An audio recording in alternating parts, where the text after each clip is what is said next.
Hello friends, இன்றைக்கி நம்ம பார்க்க போகிறது ஜப்பானிய அனிமி சீரிஸான the rising of the shield hero season 1 episode 8 தான் இன்னைக்குள்ள வீடியோவில் பார்க்க போகிறோம். உங்களுக்கு இந்த வீடியோ பிடிச்சிருந்தது அப்படின்னா லைக் பண்ணிட்டு அப்படி மறக்காமல் நம்ம சேனலை சப்ஸ்கிரைப் பண்ணிடுங்க. ஏன்னா நீங்கள் சப்ஸ்கிரைப் பண்ணி சப்போர்ட் பண்ணால் தான் என்னால் டெய்லியோ சேர்ஃபுல்லாக வீடியோஸ் போட முடியும். சரி வாங்க, இந்த எபிசோட் எனக்கு ரொம்பவுமே பிடிக்கும். ஸோ வளவலான்னு பேசாமல் இன்னைக்குள்ள கதைக்குள்ளே போக ஆரம்பிக்கலாம். இன்றைக்கி நம்ம பார்க்க போகிறது the rising of the shield hero season 1 episode 8. இங்கே ரஃப்டாலியாவும் ஃபீலோவும் தூங்கிட்டு இருக்காங்க. ஆனால் நம்ம ஹீரோ தூங்காமல் ஏதோ ஒரு விஷயத்தை ரெடி பண்ணிட்டு இருக்கான். ஆக்சுவலி நம்ம ஹீரோ என்ன கிரியேட் பண்ணியிருக்கான்னு பார்த்தா மேஜிக் ஸ்டோனை வச்சு ரஃப்டாலியா கையில் போடுற மாதிரி ஒரு பேண்ட் கிரியேட் பண்ணியிருக்கான். ஃபீலோவுக்கும் ஒரு ஹேர் கிளிப் மாதிரி ஒன்று ரெடி பண்ணியிருக்கான். என்னாச்சு மாஸ்டர், தூக்க வரலையான்னு கேட்கவும், இல்லை நான் உங்களை செக் பண்ணுறதுக்காக வந்தேன்னு சொல்லவும் தேங்க்யூ மாஸ்டர் அப்படின்னு சொல்லிட்டு அவள் இப்போ தூங்க ஆரம்பிச்சிருந்தா. இப்போ நம்ம ஹீரோ வந்துட்டு அடுத்த நாள் அந்த ஈஸ்ட் சைடு இருக்கிற வில்லேஜ்க்கு போயிட்டு இருக்கான். அங்கேருந்து ஒருத்தவங்க வராங்க, நீங்கள் அந்த வில்லேஜ்க்கு போகாதீங்க, ஏன்னா உங்கள் உயிருக்கே ஆபத்து, அந்த இடத்துல ஒரு வியாதி பரவிட்டு இருக்கு அப்படின்னு சொல்லி அவங்க சொல்கிறாங்க. இப்போ நம்ம ஹீரோ அதையும் மீறி அந்த வில்லேஜ்க்கு போயிட்டு இருக்கான். அந்த வில்லேஜ்க்குள்ளே அவன் போகவும், ஆமாம் யார் நீங்கள் அப்படின்னு கேட்டுட்டு அவர் ஃபீலோவை பார்த்த உடனே இவர் தான் அந்த கடவுள் அனுப்பிச்ச பாதுகாவலர் அப்படின்னு சொல்லிட்டு டாக்டர் அந்த பாதுகாவலர் வந்திருக்காரு அப்படின்னு சொல்லி கூப்பிட்டு காட்டுறான். அந்த வில்லேஜில் இருக்கிற டாக்டர் வந்து நான் தான் டாக்டர்னு இன்ட்ரடியூஸ் ஆகிக்கிட்டு, ஆமாம் நீங்கள் உண்மையிலே கடவுள் அனுப்புனா அப்படின்னு கேட்கவும், இல்லை நான் ஜஸ்ட் மெடிசன் கொடுக்கறதுக்காக வந்தேன் அப்படின்னு சொல்லி நம்ம ஹீரோ சொல்கிறான். உடனே டாக்டரும் அங்கே இருக்கிற அந்த நர்ஸை கூப்பிட்டு இவர் கொண்டு வந்திருக்கிற மெடிசனை எல்லாருக்கும் கொடுன்னு சொல்லவோ, இல்லை நானே கொடுக்குறேன் அப்படின்னு சொல்லிட்டு நம்ம ஹீரோ அவனோட மேஜிக் பவரை கொஞ்சம் கம்பைன் பண்ணி அந்த ஹீலிங் போர்ஷன்ஸை கொடுத்து எல்லாரையும் காப்பாற்றுறான். ஆனால் அங்கே சில பேர் ஆல்ரெடி இறந்து போயிருக்காங்க. நீங்கள் செஞ்ச ஹெல்ப்க்கு ரொம்பவும் தேங்க்ஸ், இந்தாங்க 50 சில்வர் காயின்ஸ் அப்படின்னு வந்து டாக்டர் கொடுக்கவும், நான் அந்த வியாதியை தான் குணப்படுத்தியிருக்கேன், ஆனால் அது பரவறதுக்கு உண்டான காரணத்தை இன்னும் சரி பண்ணலை. நான் போனதுக்கப்புறமா திருப்பியும் அந்த வியாதி பரவும், மக்கள் எல்லாம் இறந்து போவாங்க, பரவாயில்லையா அப்படின்னு ஹீரோ கேட்கவும், எங்களுக்கும் தடுக்கணும்னு தான் ஆசை, ஆனால் என்ன பண்ணுறது, மவுண்டனுக்கு மேலே இருக்கிற அந்த டிராகனை ஸ்வாட் ஹீரோ வந்து கொண்டுட்டு போயிட்டாரு. அந்த டிராகனோட டெட் பாடி எல்லாம் அங்கேயே கிடக்கிறத பார்க்கறதுக்கு நிறைய மக்கள் எங்கள் ஊருக்கு வந்தாங்க, எங்களுக்கும் நிறைய லாபம் கிடைச்சது. ஆனால் ஒரு நாள் திடீர்னு ஒரு ஆள் மயங்கி விழுந்தாரு, அந்த டிராகனோட உடம்பு அழுகி போய் அதோட பாய்சன் எல்லா இடத்துலையும் பரவச்சு அப்படின்னு சொல்லி அவங்க சொல்லவும், அந்த ஸ்வாட் ஹீரோ ரெண்டுக்கு பேசிக் நாலேஜ் கூட கிடையாதா, இறந்து போனால் அதை புதைக்கணும் இல்லை எரிக்கணுங்கிற அறிவு கூட இல்லை, ஒருவேளை அவன் கேமுங்கிறதுனால இதை அப்படியே விட்டுட்டு போயிட்டானோ என்னமோ அப்படின்னு சொல்லி நம்ம ஹீரோ நினைக்கிறான். நாங்கள் ராயல் நைட்ஸ் கிட்ட கம்ப்ளைண்ட்டும் கொடுத்துருக்கோம், ஆனால் ஹீரோஸ் எல்லாம் பிஸியாக இருக்கிறதுனால யாராலையுமே இப்போ வர முடியல அப்படின்னு சொல்லிட்டு அவங்க சொல்கிறாங்க. நீங்கள் ரெக்வஸ்ட் கொடுத்த கம்ப்ளைண்ட்டை வாபஸ் வாங்கிருங்க, ஏன்னா நான் உங்களுக்கு ஹெல்ப் பண்ணுறேன் அப்படின்னு சொல்லிட்டு நம்ம ஹீரோ சொல்கிறான். ஆனால் அது ரொம்ப ஆபத்து அப்படின்னு சொல்லவும், ரிஸ்க் எடுக்கிறதெல்லாம் எங்களுக்கு ரஸ்க் சாப்பிட்ற மாதிரி அப்படின்னு சொல்லிட்டு ரஃப்டாலியா சொல்கிறா. நம்ம ஹீரோ வந்துட்டு, ஆனால் நான் ஒன்றும் இதை சும்மா பண்ண போகிறதில்ல, ராயல் நைட்ஸ் இங்கே வந்து ஹெல்ப் பண்ணால் அவங்களுக்கு 500 சில்வர் காயின்ஸ் கொடுப்பீங்கல்ல, அதை எனக்கு கொடுங்க அப்படின்னு சொல்லி நம்ம ஹீரோ சொல்கிறான். அவங்களும் சரி ஓகேன்னு சொல்லியிருந்தாங்க. இப்போ நம்ம ஹீரோவும் ரஃப்டாலியாவும் மாஸ்க்கெல்லாம் போட்டுட்டு அங்கே கிளம்புறாங்க. இவ்வளோ லக்கேஜை நம்ம கொண்டு போகணுன்னே அவசியம் இல்லை அப்படின்னு சொல்லிட்டு ரஃப்டாலியா கம்ப்ளைண்ட் பண்ணிட்டு இருக்கா. ஃபீலோ தான் வந்துட்டு எனக்கு இந்த ஸ்நாக்ஸ்லாம் வேணும் அப்படின்னு சொல்லி கேட்டு அதை எல்லாத்தையும் கொண்டு போயிட்டு இருக்காங்க. போகிற வழியில் நிறைய மான்ஸ்டர்ஸ் இருக்குது. உடனே நம்ம ஹீரோ ஃபீலோ மேலே அவனோட ப்ரொடெக்டிவ் மேஜிக் ஸ்பெல்ல போடுதான். ஃபீலோ அசால்ட்டாக அந்த மான்ஸ்டர்ஸ் எல்லாத்தையும் அடிச்சு தூக்கிட்டே இப்போ அவங்கள அந்த ஸ்பாட்டில் கொண்டு போய் விட்டுருது. இதை பார்த்த உடனே எனக்கு இன்றைக்கி சாப்பிட்ற ஆசையே போயிடுச்சு, இன்றைக்கி ஃபுல்லாக நான் சாப்பிடவே மாட்டேன்னு நினைக்கிறேன் அப்படின்னு சொல்லி நம்ம ஹீரோ பேசிகிட்டு இருந்தா. இதை பார்த்த உடனே எனக்கு பசிக்க ஆரம்பிச்சிச்சா, அதான் நான் சாப்பிட ஆரம்பிச்சிட்டேன் அப்படின்னு சொல்லி ஃபீலோ ஃப்ரூட்ஸை சாப்பிட்டுட்டு இருக்கா. நம்ம ஹீரோ அது கிட்ட பக்கமும் பார்த்தா திடீர்னு அந்த டிராகன் கண்முழிக்குது. அந்த டிராகன் இப்போ ஒரு ஜாம்பியா மாறிடுச்சு. சீக்கிரமா நம்ம இங்கிருந்து போயிடலாம் அப்படின்னு சொல்லிட்டு நம்ம ஹீரோ ரஃப்டாலியாவை கூட்டிட்டு போயிட்டு இருந்தா. ஃபீலோ போயிட்டு அது கூட சண்டை போட ஆரம்பிச்சிருது. சீக்கிரம் 2 பேரும் ஏன் பின்னாடி வாங்க அப்படின்னு நம்ம ஹீரோ சொல்றான். அது டக்குன்னு பாய்சனை கக்கவும் நம்ம ஹீரோ ப்ரொடெக்ட் பண்றான். இதை நம்ம இப்படியே விட்டுட்டு போனாலும் அந்த வில்லேஜர்ஸ் தான் ஆபத்து. என்ன பண்ண நம்ம ஹீரோ யோசிச்சுட்டு இருக்கும்போதே நம்ம ஃபீலோ போயிட்டு அந்த டிராகன் கூட ஃபைட் பண்ண ஆரம்பிச்சிருதா. நம்மளால அது கூட தனியாக ஃபைட் பண்ண முடியாது, நம்ம ஒரு பிளான் போட்டுட்டு திரும்ப ஒரு சீக்கிரம் வா ஃபீலோ அப்படின்னு சொல்லி நம்ம ஹீரோ கூப்பிடுதான். நம்ம ஹீரோ கூப்பிட்டதுனால ஃபீலோ திரும்பி பார்க்கவும் அந்த டிராகன் என்னடான்னா நம்ம ஃபீலோவா அப்படியே கடிச்சு முழுங்கிடுது.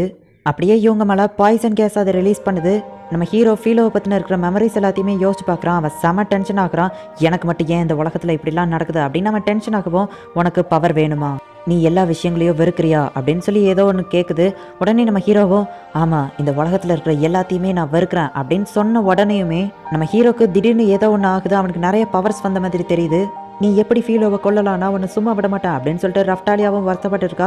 அப்போ நம்ம நஃபூமி அப்படியே நார்மலாக நடந்து போக்குவோம். அந்த டிராகன் நம்ம நஃபூமியை அது கையை வச்சு ஒரே அடியாக அடிச்சிருது.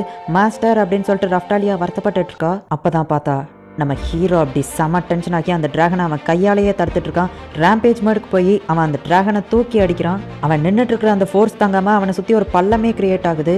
அவன் ஷீல்டு ஃபுல்லாகவே இப்போ நெருப்பாக வருது. அந்த டிராகன் இவனை அட்டாக் பண்ணவும் அவன் அசால்ட்டாக நின்றுட்டு இருக்கான். நீ சாவு அப்படின்னு சொல்கிறான். அந்த டிராகனோட வாலில் நெருப்பு பற்றிக்கிச்சு, எல்லாரையும் சாவடிக்கணும், எல்லாரும் சாகணும் அப்படின்னு சொல்லிட்டு நம்ம ஹீரோ ரேம்பேஜ் மோடில் போய் அதை அட்டாக் பண்ணிட்டு இருக்கான். அப்போ தான் ஒரு வாய்ஸ் கேட்குது, மாஸ்டர் என்னன்னாலும் சரி கடைசி வரைக்கும் நான் உங்கள் கூட இருப்பேன், உங்கள் ஸ்வாடாக இருந்து நான் உங்கள் கூட சண்டை போடுவேன் அப்படின்னு சொல்லி ரஃப்டாலியா வாய்ஸ் கேட்குது.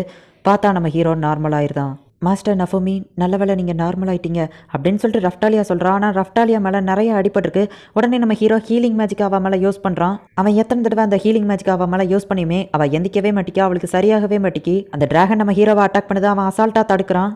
இந்த பவரை டக்குன்னு யூஸ் பண்ணி அந்த டிராகனை கொள்ளலாம். அதே நேரத்தில் ரஃப்டாலியாவையும் அப்படியே விட்டுட்டு போக முடியாது.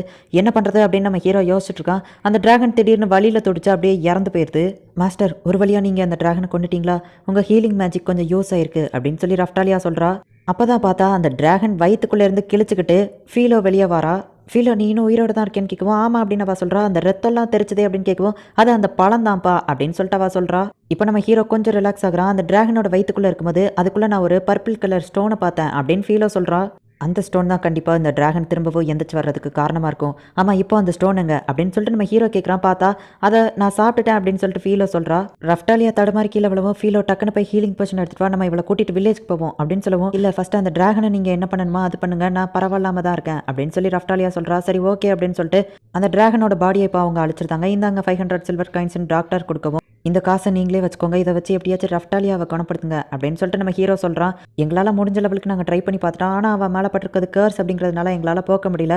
சர்ச்சில் இருக்கிற ஹோலி வாட்டரை யூஸ் பண்ணுங்க, அது அந்த கர்ஸை போக்குறதுக்கு வாய்ப்பு இருக்குது, அதுக்கு இதை வச்சுக்கோங்க அப்படின்னு சொல்லி அந்த 500 சில்வர் காயின்ஸை நம்ம ஹீரோட்ட கொடுக்குறோம். அந்த டிராகனால இப்படி ஒரு கர்ஸ் கிரியேட் ஆகும்னு நான் எதிர்பார்க்கவே இல்லை அப்படின்னு அந்த நர்ஸ் சொல்கிறா. ஆமாம் அப்படின்னு சொல்லி ரஃப்டாலியாவோ சொல்கிறா. அவர் உங்களை நினச்சி ரொம்பவும் வருத்தப்படுறாரு, ரொம்பவும் அக்கறையாக இருக்காரு, இந்த மாதிரி ஒருத்தர் கிடைக்க நீங்கள் கொடுத்து வச்சுருக்கணும் அப்படின்னு சொல்லி அந்த நர்ஸ் சொல்லிட்டு கிளம்புறா. என்னை மன்னிச்சிருன்னு நம்ம ஹீரோ சொல்லவும், நீங்கள் என்னை விட்டு போயிருவீங்களோன்னு நான் பயந்துட்டேன், நல்ல வேளை திரும்பவும் உங்கள் கான்சியஸ்க்கு வந்துட்டீங்க அப்படின்னு சொல்லி ரஃப்டாலியா சொல்கிறா. நீங்கள் எங்களை விட்டு போயிருவீங்களா மாஸ்டர் அப்படின்னு ஃபீலோ கேட்கவும், கண்டிப்பாக மாட்டேன் அப்படின்னு நம்ம ஹீரோ சொல்கிறான்.